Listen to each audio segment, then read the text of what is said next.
Shubor nakaslem jong unong san Hima.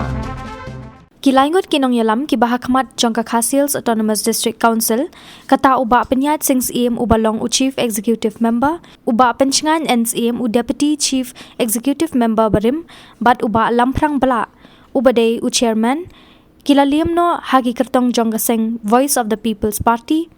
uba Pynïaid sing Syiem ubala job RCN komu MDC ubaya kun na nong thamai constituency na kaseng NPP ula siya Liem ha u Kyrtong ka VPP ha uba Winston Tony Lingdo uba penchengan Syiem ubala job Lycian komu MDC ubala yakun na mau kar pentor umkra constituency ubaya kun nakaseng INC ula siya Liem ha u Kyrtong ka VPP uba strong pillar kharjana bat uba Lamphrang bala u MDC bala job Bonsian na mau plang dingyay constituency ubaya kun nakaseng NPP ula siya Liem ha u Kyrtong ka VPP uba Lancaster Marbanyang ka VPP kabade kaseng kabadang thamai kala job hadu khatnyo ngut ki Kyrtong haki HADC ka NPP kabade kaseng kababat ya kabor sanchar ha ka sarkar jala kala job tang saungut ka UDP kabaya tre lang bat ka NPP ha ka sarkar ka yo tang sangut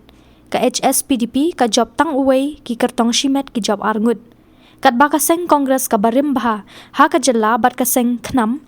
kimshim na yo AA shu ha ka ni ka election ki MDC ki bala khamslem ki badang job biang kilong uba Titos Khan na kaseng UDP na sora bat ka Congress Mary Kharpuri na kaseng NPP na Nongshken constituency na preng ki saungat ki MLA ki bayakun yakani ke election MDC day uwe ubala sharem no kata uba Matthew Beyond Star uba day na kaseng UDP na Mauplang constituency bat ki MLA ki bajob kilong uba Sanchar Lingdo